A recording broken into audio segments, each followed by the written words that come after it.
Olá, pessoal, muito bom dia. Começando mais uma edição do nosso Pensando Bem, aqui na FM Cultura 107,7 e também estamos com imagens no canal do YouTube da Cuboplay, onde está sendo gravado aqui o Pensando Bem.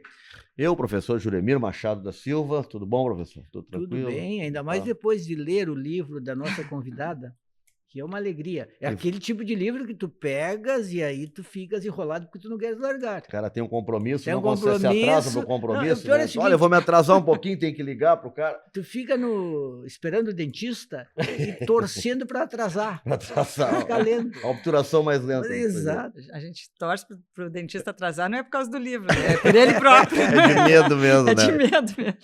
Marta Medeiros está aqui para nossa conversa na sala. Tudo bom, Marta? Obrigado por estar aqui conosco. Imagina, eu que agradeço o convite. Prazer estar aqui. Pedimos desculpas porque é em Princeton, né? E que está o Luiz Augusto Fischer. O professor Fischer. Luiz Augusto Fischer, que participa desse programa, está cometido de uma conjuntivite. Então, eu disse, professor, bota um óculos escuro, né? Tipo o Raul Seixas, quem não tem colírio. Ia ficar bem? Ia ficar bem, mas ele achou muito radical, então preferiu, né, não participar. Vamos mostrar para qual câmera, Amanda? Essa aqui, ó. Vamos mostrar o livro. Conversa na sala. Para quem está no rádio agora, o Juremir mostra a capa do livro. Isso. Que foi lançado recentemente. Nesta aí? Então. Marta, o lançamento foi no Rio de Janeiro. Olha, vou chegar. A primeira sessão de autógrafos foi em São Paulo, na Livraria da Vila, e depois eu fiz agora, pouquinho tempo atrás, no Rio, na Travessa. Então, assim, eu vou fazer várias cidades, dessa vez vai ser o contrário, em vez de Porto Alegre ser a primeira, Porto Alegre não vai ser a última, mas uma das últimas, só na Feira do Livro. Então, agora vou para Campo Grande, depois vou para Curitiba, Minas Gerais, vou para a Feira de Tiradentes, enfim, vou dar uma circulada, um rolê aí pelo Brasil. E fazia tempo que eu não fazia isso, né, Nando? Porque a gente passou por uma pandemia, eu cheguei a lançar livro, né, durante a pandemia, mas lancei com live, né? Tudo era live. Tudo live. Então, eu fiz uma live, larguei o livro na livraria e foi sozinho para o mundo. Aliás, segundo as tuas crônicas, as lives te deram um trabalho danado. Algumas, assim, foram... Muitas, mas eu acho... Né, engraçado. Eu sou meio acomodada, assim. Eu achei bom, sabe? Assim, uma live sem luz, no escuro. Ah, não, a primeira live. Não, Juremir, agora me lembrei aí. Isso. Com a Patrícia Parenza. Isso. Gente, eu sou muito ruim de tecnologia, né? Até hoje sou. Até hoje eu preciso da ajuda. Eu grito para minha filha para me ajudar, aqui e ali. Mas depois peguei o jeito. Mas eu as crônicas ficaram ótimas sobre as dificuldades nas lives. Por exemplo, uma live sem conexão. Gente, eu não tinha ideia de onde botar o celular, faço tudo com o celular, não tinha ideia onde botar. Enfim, nem vou falar assim, mas paguei uns micos. Não, mas foi bom ao mesmo tempo, porque eu falei com muita gente interessante também, sabe? Depois, isso acabou virando a maneira de divulgar trabalho e até de passar o tempo na pandemia também, né? Nós todos isolados. Então, eu acabei conhecendo pessoas interessantes, claro, virtualmente, né? Mas, no fim, e se integrou no nosso dia a dia isso hoje, né? Total. Eu acho que se houve alguma mudança de lá para cá, porque eu achei até que o mundo ia mudar um pouquinho, que a gente ia ficar um pouquinho mais solidário, mais coletivos. Isso eu acho que não rolou nada. Voltou tudo a ser o que era. Sempre ilusão. Uma ilusão, sabe? De que a gente ia ter, assim, sabe? Que aquele tempo ia servir para a gente pensar um pouco, né? No mundo como um todo. Mas eu acho que o que mudou mesmo, de fato, foram as reuniões, né? A vida corporativa, a vida né? de trabalho, que as pessoas começaram a trabalhar mais em casa e, de certa forma, isso é econômico também, né? Então, é interessante. E tu avançaste na tecnologia, mano? Tá com a câmera melhor, microfone bom agora, conexão perfeita. Eu sou um atraso. Ela ganhou a luz, aquela redonda. Isso, que a Patrícia me deu, aquele anel. A moça que estava fazendo. No outro dia, muito gentil, ela me mandou. Eu não sabia nem que existia aquilo. Não, eu sou bem atrasadinha. E eu deveria, né, até buscar, né, mais, sei lá, me atualizar. Mas daí também tem, eu acho, uma coisa nostálgica minha, implicante até, sabe? De ainda resistir a entrar nesse mundo assim de cabeça. Então, eu uso para o que eu preciso, dou conta e a vida segue. Marta, tu tens assim, uma carreira muito bem sucedida, saíste da publicidade, de lá para cá, tu publicaste romance, poesia, crônicas, evidentemente. Teus livros viraram filme, peças e tudo mais. Durante a pandemia, durante o terrível reinado do Bolsonaro, apareceu uma faceta tua que as pessoas às vezes diziam que não tinha, que é a crítica política impiedosa. Por exemplo, a crônica Uma Escolha Fácil. Ela viralizou essa crônica. Exatamente, ela deve ter tido uma repercussão impressionante, porque é uma crônica em que tu diz, olha, não tem dificuldade nenhuma, é escolher alguém decente, racional, contra o absurdo que foi o Bolsonaro e o bolsonarismo. Como é que foi para ti a repercussão? Te ameaçaram de morte? Te condenaram ao inferno? Até porque eu não estava sozinha, né, nessa luta. Muitos jornalistas escreveram até de maneira muito mais virulenta do que eu. Mas as pessoas se surpreenderam, essa que foi a verdade, porque eu tenho uma carreira já longa, né, Juremir? E se vocês acompanharam, eu escrevia muito sobre relações humanas, muito sobre relações amorosas. Então as pessoas sempre me viam como aquela boa moça, né, que está ali falando do cotidiano, do dia a dia. E não esperavam que eu fosse ser mais contundente, até porque política sempre existiu e eu falava muito pouco sobre política. Só que em 2018 aconteceram 3 coisas na minha vida, as 3 coisas no ano de 2018, que meio que foi assim um gatilho para eu mudar um pouquinho, sabe, o meu tom e os meus assuntos mesmo. Primeiro foi justamente isso, né? Surge aquela criatura e aí eu olho e eu até não sou uma pessoa que entendo de política, mas eu entendo de gente. Quer dizer, quando eu vi o Bolsonaro, e a primeira vez que eu vi o Bolsonaro, daí foi até 2 anos antes, foi na votação, né, do impeachment da Dilma, e aí eu vi aquela criatura homenageando um torturador, ali mas ali eu não cheguei a me assustar, porque eu cheguei, não, isso aí não vai para frente, isso aí é um doido varrido e que vai morrer. E daí, logo em seguida, vejo, né, a onda dele crescendo, ele sendo chamado de mito, e deu no que deu, né, vira presidente. Então, aquilo ali me deixou muito apavorada. E, assim, eu digo, não é possível, não tem como eu ficar em cima do muro ou desconsiderar o que está acontecendo. Eu tenho um monte de leitores, eu já tenho um nome, eu tenho uma carreira longa, eu tenho que me posicionar, não tem como ficar muda diante disso. E aí, partir para cima.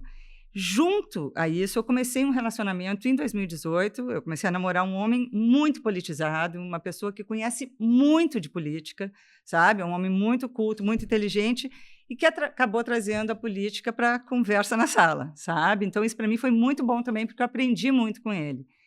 E, em terceiro lugar, nesse mesmo ano, eu fui convidada para integrar um grupo de WhatsApp que se chama, não sei se você já ouviu falar, Literatura e Liberdade, que é a nata da nata dos escritores, intelectuais e jornalistas, não só brasileiros, da língua portuguesa. Então, assim, é um grupo que tem Mia Couto, Água Lusa, tem a Pilar, viúva do Saramago, tem Frei Beto, tem alguns políticos, até poucos, mas tem também muitos artistas, muitos jornalistas.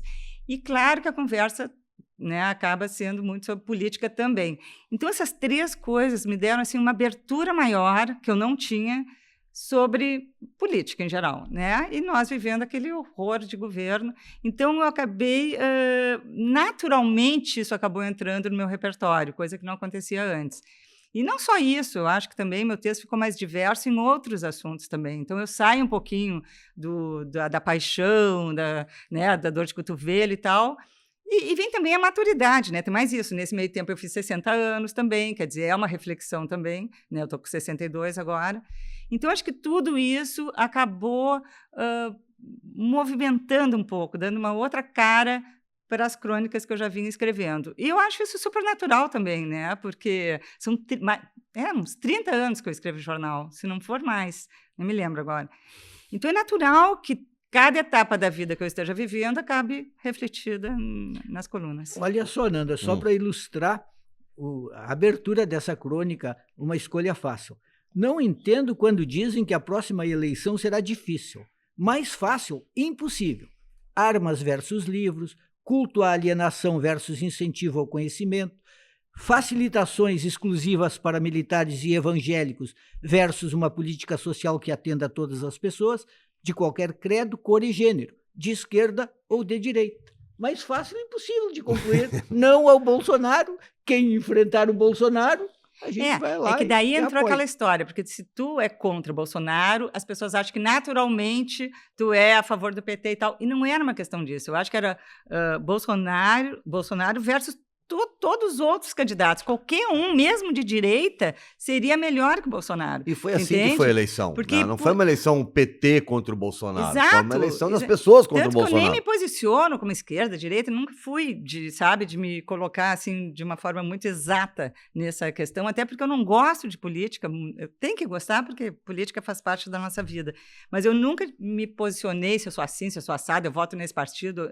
nunca fui filiada a partido nenhum, mas acontece que ali existia um caso de exceção, sabe? Quer dizer, políticos acertam e erram, são bons e são ruins, sabe? Tem um que é um pouquinho melhor, outro um pouquinho pior, mas eu não conseguia nem ver ele como político, sabe? Eu via ele como uma anomalia, assim, uma coisa que realmente tinha saído do submundo e mais assustador, com apoio da metade da população, né? Então, aquilo ali, para mim, foi um susto, não só por ele, porque ele não era um caso isolado, ele era a representação do pensamento de milhões de brasileiros e continua sendo. A tua vida teve gente próxima, porque assim, ó, teve racha em famílias, teve pessoas, eu tive problemas também. Tu teve no teu dia a dia gente Não tive próxima? Problemas, porque, claro, eu tenho parente que votou em Bolsonaro, amigos que votaram em Bolsonaro, mas assim, o acordo foi, não se fala, sabe? Porque tem outras coisas muito legais, né, nessas amizades, nas relações familiares. Então, para manter... Então, assim, ó, assunto encerrado. Sabe, o meu namorado é mais radical, assim, sabe? Ele briga mesmo, quero mais te ver, acabou. E eu digo, não, eu não consigo, porque são relações construídas com o tempo e baseadas em coisas, em valores bacanas. Então, eu não vou deixar de falar com um parente meu por causa disso. Mas também não se toca no assunto, porque se tocar, né, vai sair briga. Ô, Marta, o lançamento primeiro foi no Rio de Janeiro, mas tu é porto-alegrense, né? Sim, sim. Nascida em Porto Alegre. Nascida em Porto Alegre, moro aqui ainda. Tu é de que cantinho? Te criaste aonde? Teu bairro, essas coisas assim? Eu gosto de saber essas geografia. Não nasci em bairros assim espetaculares ali da elite. Nasci na rua Marquês do Pombal. Depois vivi a minha infância na Fabrício Pilar. Nossa, mas uma infância maravilhosa, porque aí não tinha, né, tanto trânsito nem nada. Eu vivia de bicicleta por tudo, não tinha perigo, andava brincando na rua mesmo, com turma de rua. Isso não existe mais. E depois a adolescência na Dom Pedro II, tá? E aí depois fui morar no Chile. Bom, mas daí eu já era casada. Teu colégio, qual é que tu fez colégio? Bom Conselho, toda a vida ali na Ramiro Barcelos. Sim. Colégio de Freiras, desde 11 anos de Bom Conselho. Isso, depois faculdade, PUC. E eu morei, a única vez que eu morei fora, eu morei no Chile, em Santiago do Chile, ali entre 93 e 94. Mas foi a única vez que eu morei fora mesmo. Mas assim. foi a trabalho, passear? Não, na época eu era casada e o meu marido, na época, foi convidado a trabalhar lá. E eu achei ótimo, porque eu já estava um pouquinho desestimulada com a propaganda, eu sempre fui publicitária, né? E eu tinha uma filha pequena, hoje tenho 2 adultas, né? Mas na época eu tinha só uma.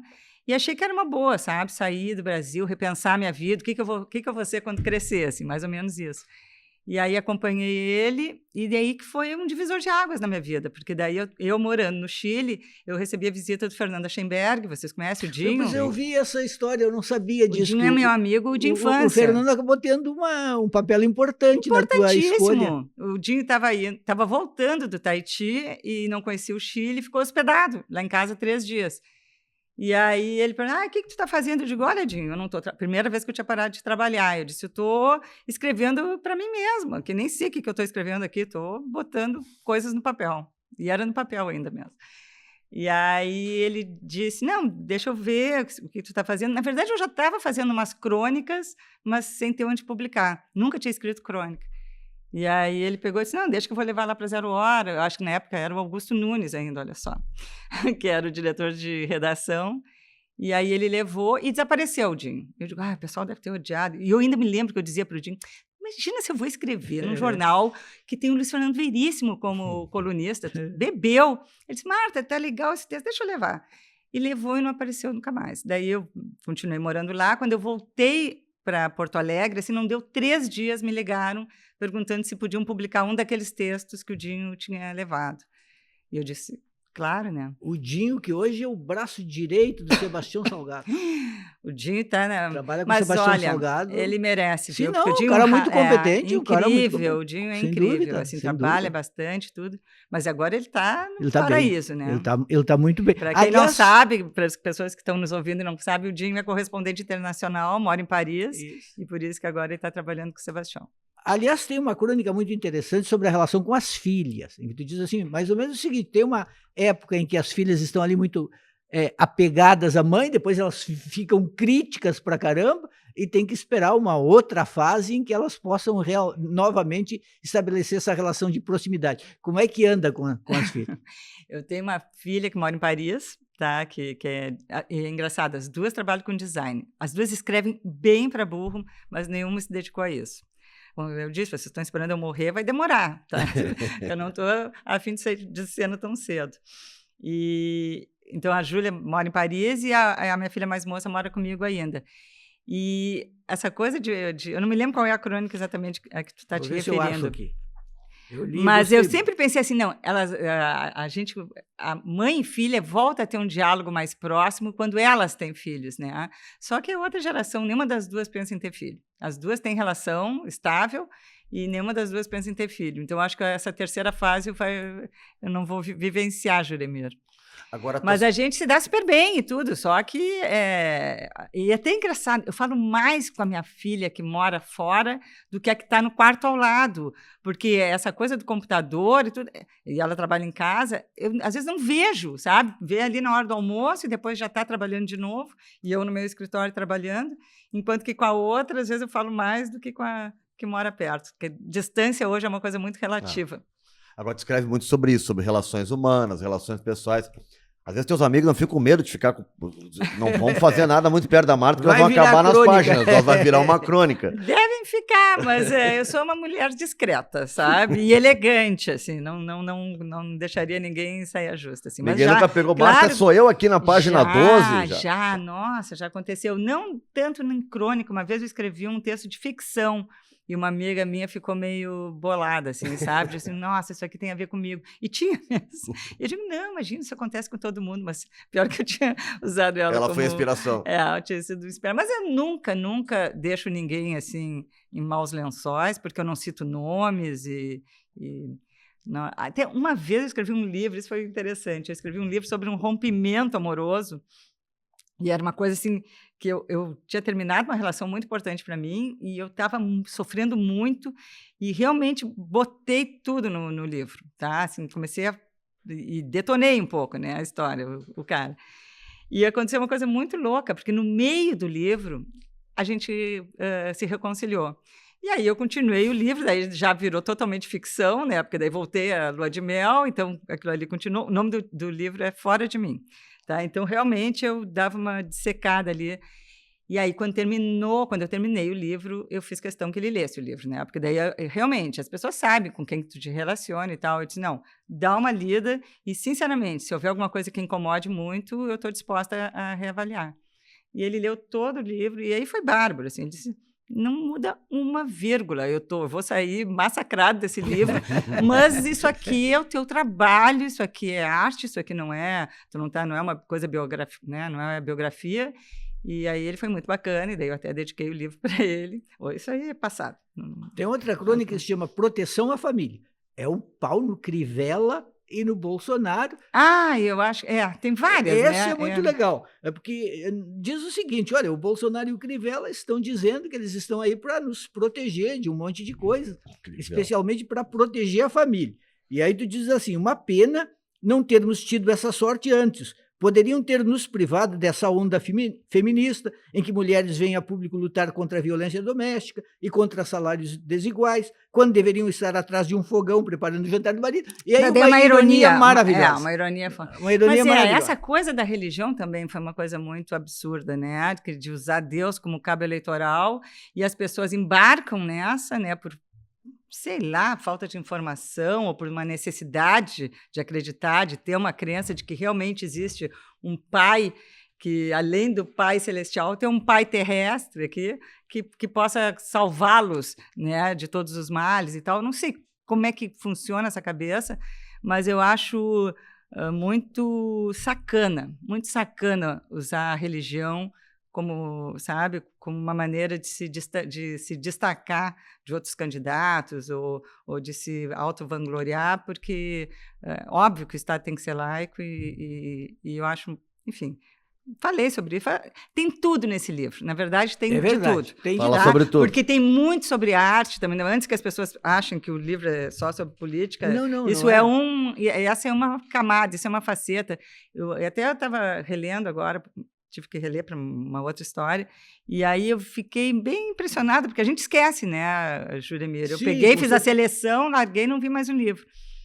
Como tem uma defesa da leitura aí, que eu acho que é muito importante, da arte em geral e da leitura em particular, que eu acho que é a única saída para nós. Tem crônicas sobre tudo, tem sobre a disciplina dos jogadores e dos torcedores japoneses na Copa do Mundo. Os caras, depois do jogo, iam para o vestiário, ganharam da Alemanha, foram para o vestiário, exauridos, e ainda dobraram as roupas, guardaram, limparam os armários. Eu brinquei que eu cheguei a achar que a Copa estava sendo patrocinada pelo Pinho-Sol e não pela Adidas, porque foi assim, e é um exemplo maravilhoso, né? Então, mas isso é bem, assim, para quem está nos escutando e nos vendo, são crônicas que foram publicadas de 2018 a 2023, ainda esse ano.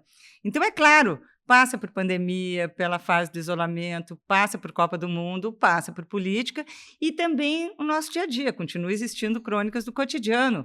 E também tem crônicas sobre amor, relacionamento, sobre a nossa relação com tecnologia. Então, isso que eu sinto. Fiquei curioso. O Gilberto Gil leu aquela crônica? Não sei, não tive Ela retorno. escreve. Lembra quando o Gilberto Gil foi insultado por um idiota num jogo? E a tua crônica é fantástica. Dizendo, pô, Gilberto Gil é um monumento. Exatamente. É um monumento. O cara vai dizer aquilo. É, impressionante. E eu falo muito do Caetano também, tem algumas 2 ou 3 crônicas que eu falo do Caetano, falo da Fernanda Montenegro, que são...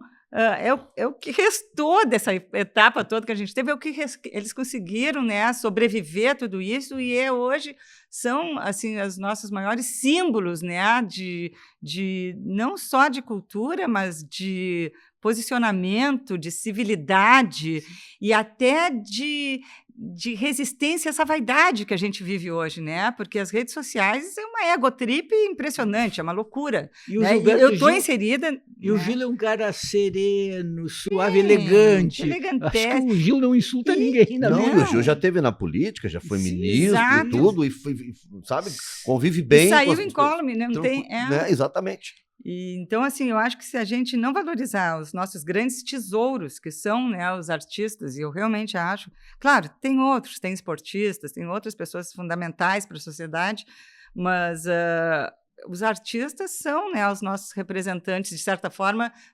representantes da nossa sensibilidade, né, da nossa subjetividade, porque está tudo muito ralo, muito raso, né? Então, se a gente não valorizá-los, o que sobra? Uma das crônicas que eu mais gostei, tem muitas crônicas sobre comportamento, relacionamentos e sobre as mudanças que são muito grandes na relação entre homem e mulher. Tem uma crônica interessante que diz o seguinte: as mulheres também vão embora. Antes só os homens tinham o direito de ir embora. Eles iam embora porque se apaixonavam, porque iam na comprar rua, cigarro, esqueciam de voltar. Não voltavam. E agora as mulheres vão embora. E vão embora sem precisar ir comprar cigarro na esquina. Exatamente. Se despedem e vão embora. E tem uma frase muito legal nisso, né? Que não existe nenhuma novidade em ir embora, porque toda a vida os homens foram embora. E não tem nenhuma novidade nisso. A novidade seria se os homens fossem assassinados por irem embora, porque é isso, né, o que tem acontecido. O que é o feminicídio? A gente pega um caso de feminicídio, o que é? O homem se sentiu rejeitado, é a mulher que terminou a relação e ele não aceita e mata, né? Quer dizer, é uma coisa primitiva. Vai ficar comigo, não fica com ninguém. Não vai ficar, exatamente, que foi a frase, eu acho, até a frase símbolo daquele caso do Doc Street da Ângela Diniz, né? Até eu acho que agora tem até um filme sobre isso. Sim, aquele então, preservação da honra, né? Que ele foi no primeiro momento absolvido. E recém, agora isso deixou de ser crime. Não é crime, deixou de ser um argumento, né, de defesa. Isso. Então, assim, olha como a gente está atrasado ainda, né? Legítima defesa da honra. Exatamente. Então, eu gosto muito dessa crônica. E as mulheres, né, se sentem muito representadas. A Marta, tu estava falando, são mais de 30 anos escrevendo. É uma ótica, sempre uma perspectiva de uma mulher escrevendo. Tu sente o que nessa mudança dessa mulher escrevendo, das mulheres dos teus textos, né? Do que era há 30 anos e do que está rolando hoje? Mas mudou muita coisa, eu acho, assim, das mulheres. Eu mesma, assim, do meu próprio texto, a mulher que eu sou, eu já sinto muita diferença nesses 30 anos. Eu consigo reconhecer, lá nos meus primeiros textos, ainda muito resquício machista. Acho que todos nós somos ainda machistas, sabe? Porque a gente tem que... Isso é um trabalho de formiguinha, diário, né? No nosso dia a dia. Então, assim, eu acho que eu já evoluí muito, mas eu estou sempre muito atenta, né, a isso. E acho que eu era mais desatenta quando eu era mais moça, sabe? Graças também, aí a tecnologia também vem para o bem, porque a gente está realmente recebendo muita informação, né? E tem muito ativismo, e isso aí tudo é muito interessante.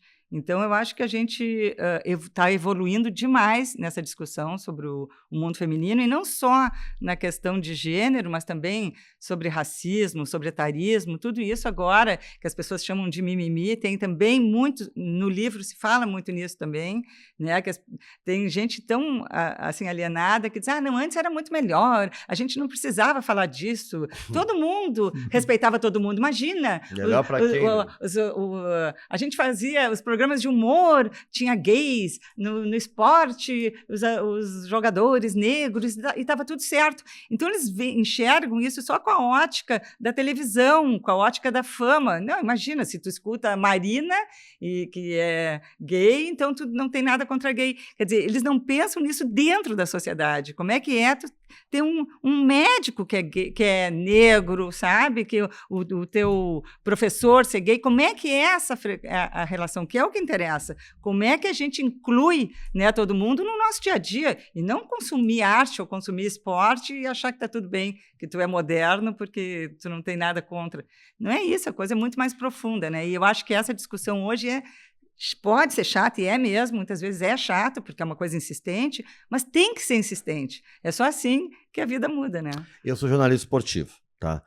Tu lembra o ano, Juremir, que foi, não sei se 87, o ano do episódio de Berna, os jogadores do Grêmio. Sim, foi em 87, 88, eu era repórter da Zero Hora. Mas eu fiz esses tempos uma pesquisa, até publiquei, né, o que foi dito na imprensa gaúcha naquele episódio. Uma menina de 13 anos, né? Bom, de tudo, né? Os textos assim tentavam, não, mas olha só, ela tem 13, mas aí mostravam que lá na Suíça é diferente isso, e aquilo. Como é que ela estava vestida, ou se ela bebeu, ou se não... De criança de 13, daqui a pouco os textos já era adolescente. Teve quase comemoração quando os caras chegaram no aeroporto. Quase não teve. Eu estava lá também. O aeroporto tinha mais de 500 pessoas gritando o nome deles e gritando PUTA era para a menina de 13, que era... E cronistas renomados que escreveram um absurdo sobre aquilo. Exato. Eu estou citando isso porque naquela época pouca gente falou, o mesmo Cuca agora já não consegue trabalhar mais, por aquele episódio de lá. Claro. Agora a seleção brasileira convocou o Antony. Sim. Isso, e desconvocou agora, né? Pois é, mas desconvocou também porque eu acho que foi a Miri Lacombe, a jornalista, que escreveu sobre isso. Mas como é que vocês desconvocaram o Paquetá por suspeita de estar envolvido em apostas e um cara que agrediu a mulher não? Porque foi em junho essa agressão. Já tem o BO desde junho. E aí a CBF desconvocou. Mas isso antes era normalizado. Que agora hoje também... a sociedade não aceita mais isso. Não, e pensam nos patrocinadores, pensam em tudo, né? Quer dizer, eu acho ótimo que isso esteja acontecendo. É complicado? É chato?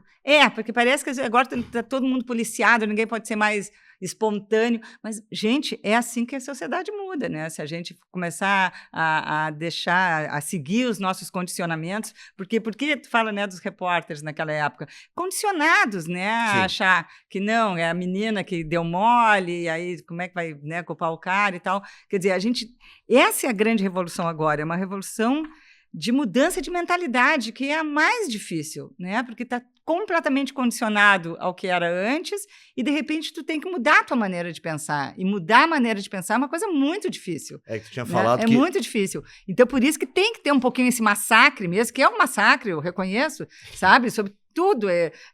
Não, viva ser velho, viva ser gordo, mas tem que dizer isso mesmo. Tem que realmente pegar e ser uma sociedade mais inclusiva, e a gente só vai conseguir isso se a gente sabe, bater nessa tecla diariamente, até as cabeças começarem a mudar.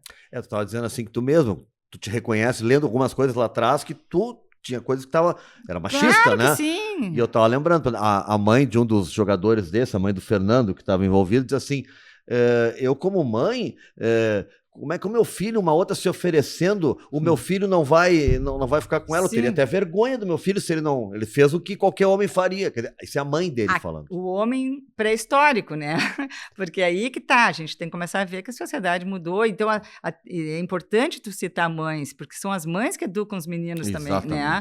Quer dizer, a gente não pode esquecer isso. Quantas mães que são chefes de família, que não têm o pai em casa e estão educando meninos. Então, elas precisam mudar a cabeça delas para que depois possam educar meninos, né, com uma cabeça tem crônicas tuas também. Aqui sobre isso, né? A importância de educar os meninos para que eles tenham um novo tipo de relação, Exatamente. que disso depende praticamente como é que vai ser a relação. Tudo, e educar as meninas também para não acharem, não naturalizarem uma coisa cantada, tudo bem, mas quando é um assédio, saber diferenciar uma coisa da outra, ou não se sentir obrigada a aceitar alguma coisa porque é chefe, porque é teu patrão, enfim. Nós temos aí uma grande revolução em curso, eu acho, né? Nós estamos assim num trabalho de parto para uma nova sociedade nascer. Esse trabalho de parto vai ser demorado, né? Porque é natural que seja, mas já está em andamento. Agora, nós vivemos um tempo de aceleração de tudo, é tudo rápido, tudo precisa mudar constantemente, senão nós já ficamos entediados. Tem duas crônicas tuas que falam um pouco sobre isso. Uma é as relações curtas.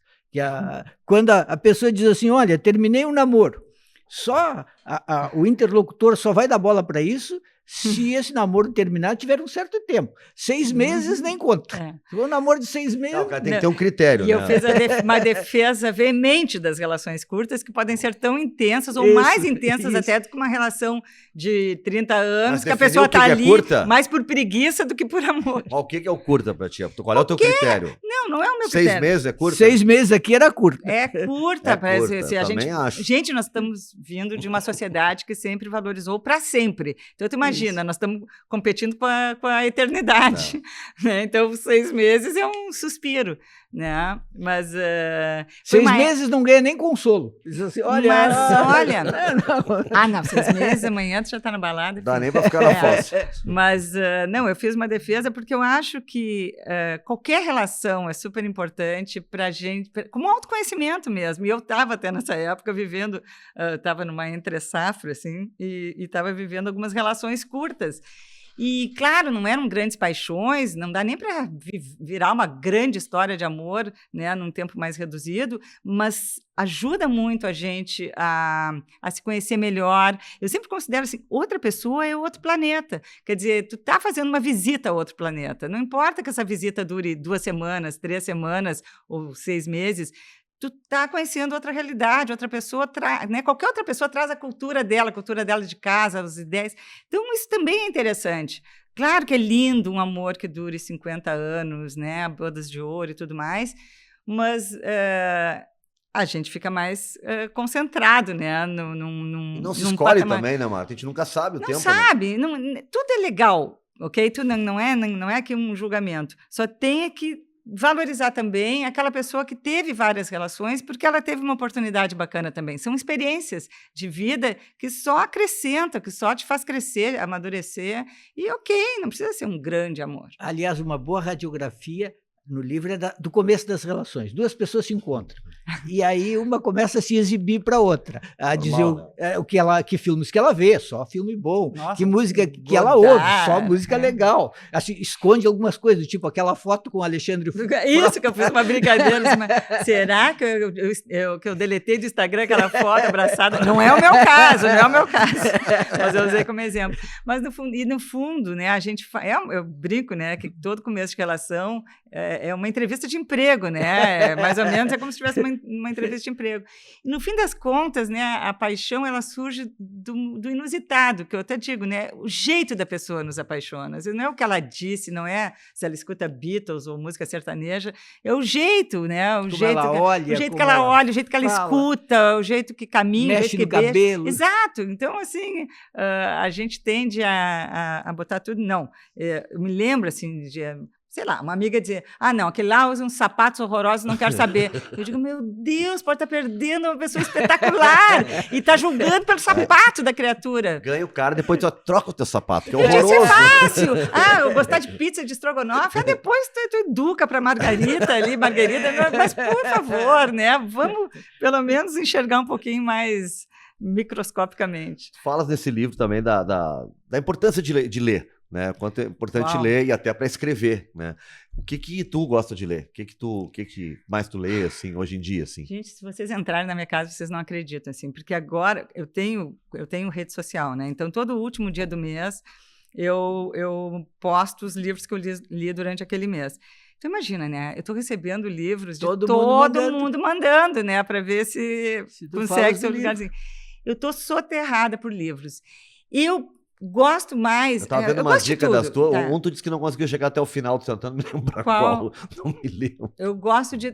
que eu falei, os diários da Alice Walker. Eu estava vendo as dicas dela, assim, esse aqui eu não consegui chegar até o final. Mas eu já me desobriguei há horas. Essa coisa de, agora eu vou até o fim, porque eu comecei. Não dá, gente, é muita coisa para ler. E também é o seguinte, tem livros que todo mundo gostou, que eu não me sinto na obrigação de gostar, porque todo mundo gostou, e enquanto que surgem pessoas novas, eu descobri, imagina.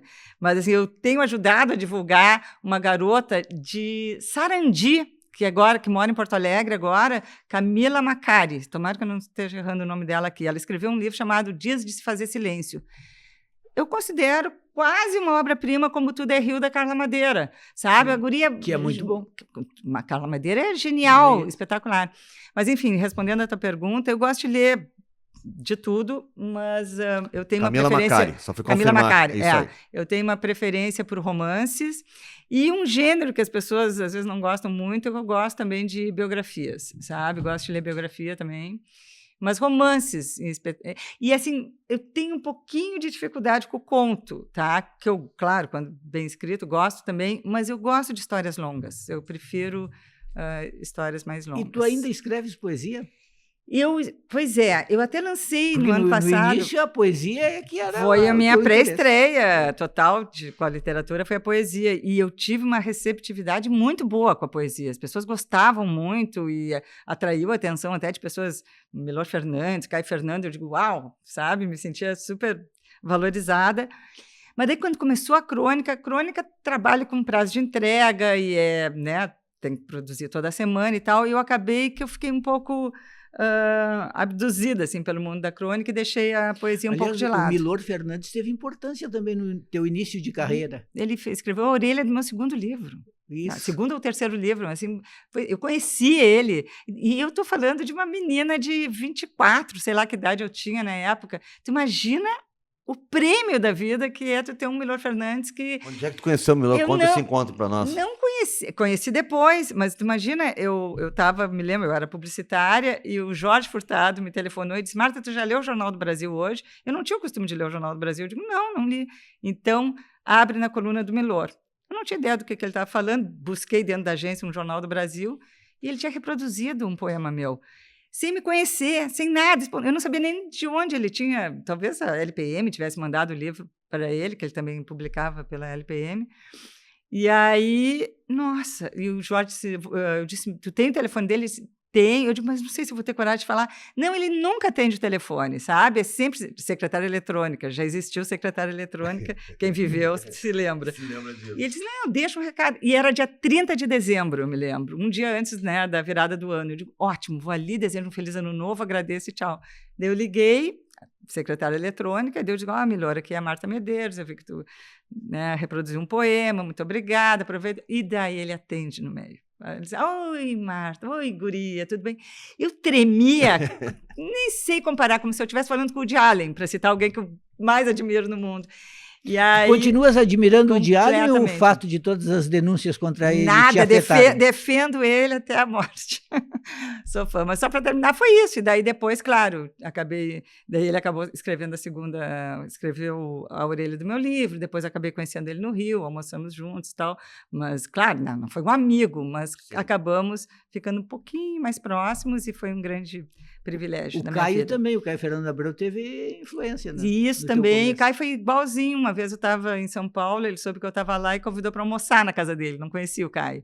E aí fui almoçar na casa dele. Então, assim, por isso que eu gosto também muito de dar força também e dar espaço para pessoas que estão surgindo, porque eu recebi isso. Sim. Né? E eu sei como é importante. Às vezes, não que as pessoas vão, então o Milor gostou, vou comprar. E às vezes isso é mais purpurina do que efetivamente ajuda em venda, por exemplo, não é isso.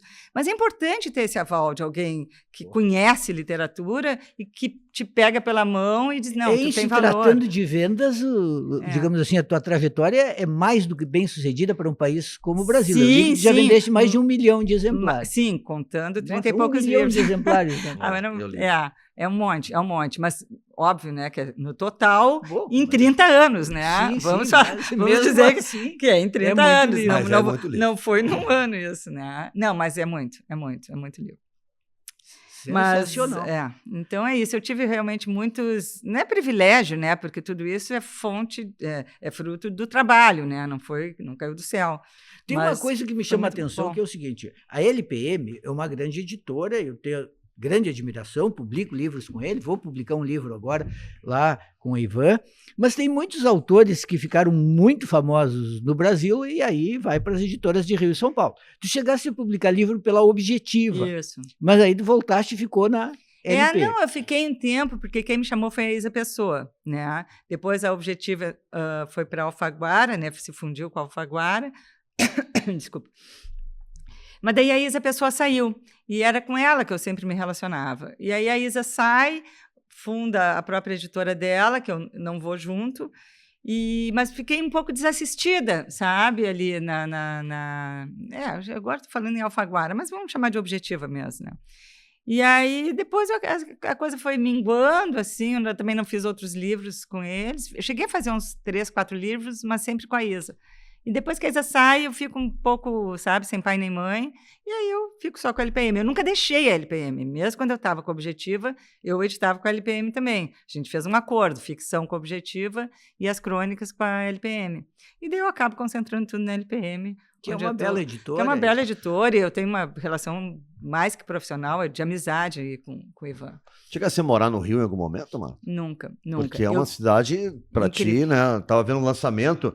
Ô, Juremira, tu é repórter da revista Caras, te consagra no lançamento. Gente, sim, todo mundo estava lá, né? O Kojak inteiro lá, os global no dia seguinte, eu fiz uma festinha em casa, uma hora brinquei. O Kojak Ivan foi até. O Ivan disse, mas parece que eu estou numa festa do Projac. Mas sabe o que é? Isso acontece. Isso é um privilégio. Isso, sim, é tu ter uma profissão que acaba te colocando em contato com pessoas ídolos teus. Né? Então, assim, aquela pessoa que eu imaginei que eu nunca iria conhecer na vida. Um dia eu estou almoçando na casa dela, mas por quê? Porque adaptou um texto meu, sabe? Sempre é o trabalho que vai criando os primeiros laços e depois a amizade se estabelece.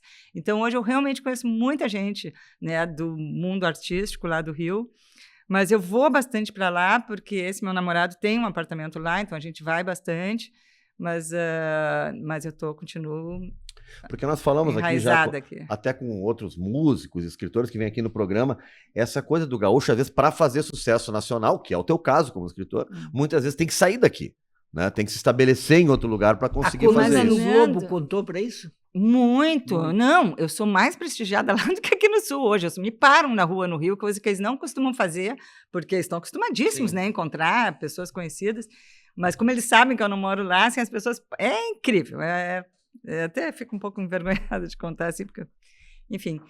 Mas o que eu ia te dizer agora que sobre fazer sucesso sem sair de Porto Alegre, o papel da coluna isso, de do sair Globo. de Porto Alegre. Eu acho, Nando, que quem precisa, às vezes, sair de Porto Alegre para se expandir, são pessoas que precisam de palco, de plateia, assim, então falo, teatro, músicos e gravadora, então tem todo um aparato, sabe, que às vezes lá eles conseguem e conseguem difundir mais o trabalho deles.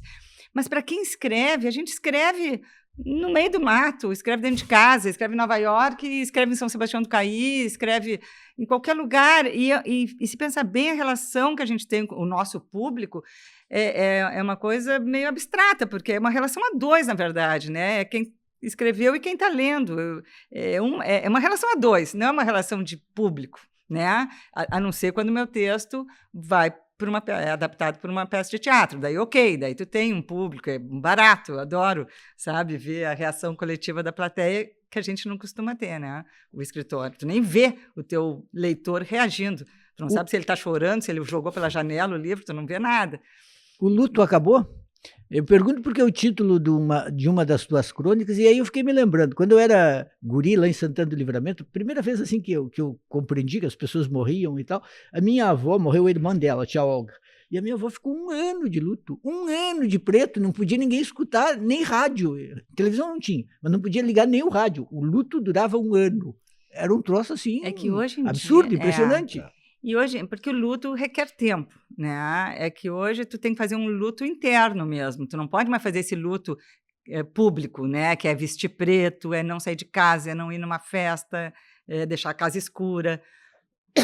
Ai, desculpa, eu estou saindo de uma gripe. E o que eu acho, assim, que hoje em dia...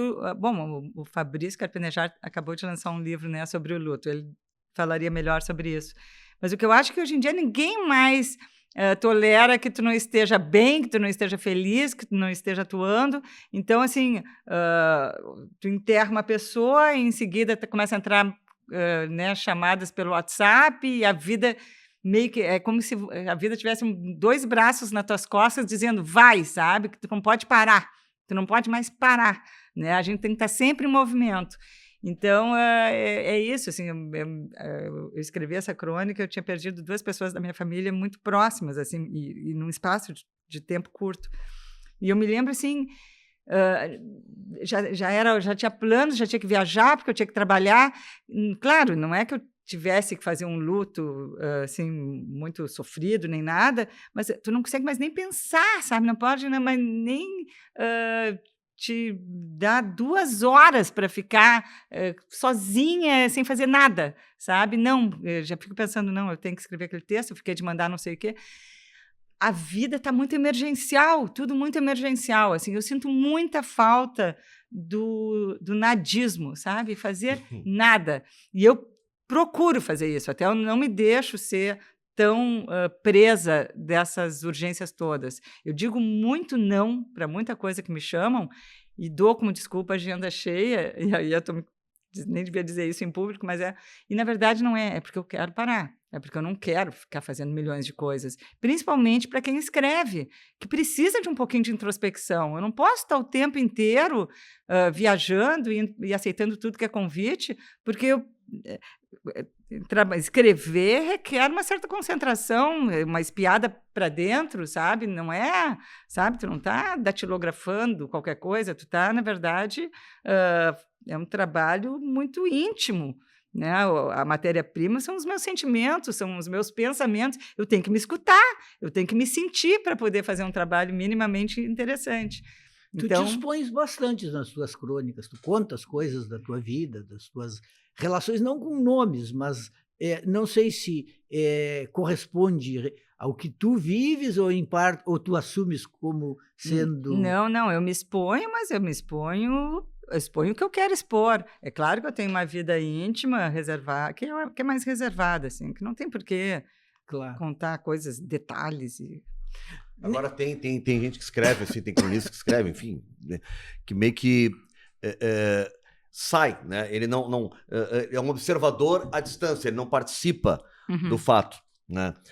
Quando tu tá escrevendo, tu diz que tu tem que olhar para dentro de ti e tal, tu é alguém dentro do que tu tá escrevendo, é o que tu sentiste, é o que tu observaste, no teu enfoque sempre aquilo, tu não é alguém que tá de fora olhando. Não, eu acho que talvez, até as pessoas perguntam, aqui tu atribui, né, as pessoas gostarem tanto do teu trabalho, e às vezes eu mesma não sei direito essa resposta, mas eu acho que as pessoas percebem uma certa honestidade e uma verdade, porque existe isso, sabe? Assim, eu não estou, sabe, a serviço de ninguém, nem estou inventando um sentimento que eu não sinto, ou alguma coisa que eu nunca... sabe, cheguei perto, não é uma coisa distante de mim. Eu estou muito próxima de tudo que eu escrevo, eu estou muito entregue, eu sou muito eu. E acho que as pessoas talvez percebam isso, sabe? Porque daí eu não consigo, sabe, dizer como é que isso funciona, porque Não é uma coisa consciente. Não é uma coisa tu consciente. escreve. Eu sinto muito real. Eu não, é algo muito próximo. Quando tu escreve algo, eu acho que Verdadeiro. eu sinto algo próximo. Tá? Exato. Que eu faz parte do que tá no meu mundo, entendeu? Eu compreendo muito. E a gente acaba criando vínculos com pessoas que tu não conhece, né? Eu sinto que o leitor acaba criando um vínculo comigo, tanto que essas críticas que eu recebi por falar de política foram tão dramáticas para algumas pessoas, porque elas confiavam muito em mim. Eu recebi muito isso assim, Marta, eu te considerava uma pessoa da família. Imagina, traidora, eu estou falando isso por e-mail, não tenho nem ideia quem é a pessoa comunista. que está escrevendo. E aí agora tu me decepciona desse jeito, vamos cortar relações, eu nunca mais... E assim... Parece que eu tinha uma relação com aquela pessoa segurou mesmo. Na boa? É uma coisa impressionante, hein? O jornal segurou na boa? Total. Não tem. Às vezes, assim, ó, de repente eu usei uma palavra criminoso, que, olha, isso pode te dar um problema. Deu uma orientação, jurídico. Sabe? Claro. Uma orientação jurídica. Isso aí pode dar um probleminha. E aí, mas daí é fácil, tu substitui por, sabe, calhorda. Na crônica sobre os jogadores japoneses, tem uma parte, eu acho que o último parágrafo, em que tu falas, tu até dá alguns dados. O Japão aboliu a escravidão em 1590, sim, que nós somos o Brasil foi o último e tal. Os japoneses, cada um faz as suas coisas, limpa a sua casa. Nós somos uma cultura em que sempre tem alguém para limpar por nós. Eu acho que nós evoluímos nesse sentido, a cultura brasileira está caminhando para... Eu me lembro na França que quando se ia visitar, por exemplo, alguém, ia na casa do professor, do orientador, não era raro encontrar a dona da casa, uma professora importante, uma doutora, ela estava lá limpando o banheiro. Mas a própria Angela Merkel limpava a própria casa, exato. Tu entende? E um prefeito vai de bicicleta para, né, lá para fazer o seu trabalho. E aqui não, a nossa cultura escravagista é uma coisa impressionante. Isso aí vai ser... Claro que já começou, sabe? Já demos alguns passos, né? Hoje eles têm mais representatividade, né? A gente vê mais, né, pessoas negras em aviões, trabalhando do nosso lado, quer dizer, acabou, e televisão também, teve essa novela que foi impressionante, essa Vai na Fé, que eu não cheguei a acompanhar muito, mas a Elisa Lucinda, que é uma amiga minha, trabalhava, então, de vez em quando, com um elenco majoritariamente negro, sabe? Sendo que não é, né, é o mocinho, a mocinha. Eu estou falando aqui uns termos tão antigos, mas enfim. Então, mocinha, assim, mocinha. Isso, nem existe isso mais. Nós três somos da mesma geração. Mocinha é sempre atual. Mas assim, e a representatividade política, tudo isso já começou. Mas tem um longo caminho. E eu conto uma coisa aí que é impressionante, até eu conto nesse livro, que eu teve uma época que eu fui estudar inglês em Londres, tá? Passei um mês, uma coisa rápida, e eu tinha uma professora que era assim, uma loira sueca, assim, sabe? E aí a gente conversava muito, tinha conversação, e ela falava muito do namorado dela, sabe? O namorado dela, economista, que eles iriam morar em Ibiza assim que ele terminasse o doutorado e tal, tal. E aí, no último dia de aula, ela me mostrou uma foto dele. E aí, o que é o condicionamento? Ela mostrou que era um rapaz negro. E eu sempre imaginei esse cara branco. E por quê? Por que eu imaginava ele branco? Por que quando alguém diz assim, ó, eu tenho uma terapeuta para te recomendar, tá? Ou tu precisa de um dermatologista, tá? Vai. Por que a gente imagina que é uma pessoa branca? Branco. Entende? Isso aí me tocou profundamente, porque é importante que a gente aponte o dedo para a gente mesmo. Senão a gente não muda. Se a gente só vai apontar o dedo para os outros, aquele ali é racista, a gente tem que pensar no nosso condicionamento. Como é que a gente tem que mudar a nossa mentalidade? Né? Por que ela falou durante um mês daquele namorado e eu nunca supus que ele pudesse ser negro, sabe? Então, assim, ó, é um trabalho muito profundo que a gente tem que fazer até realmente ter uma sociedade realmente igualitária.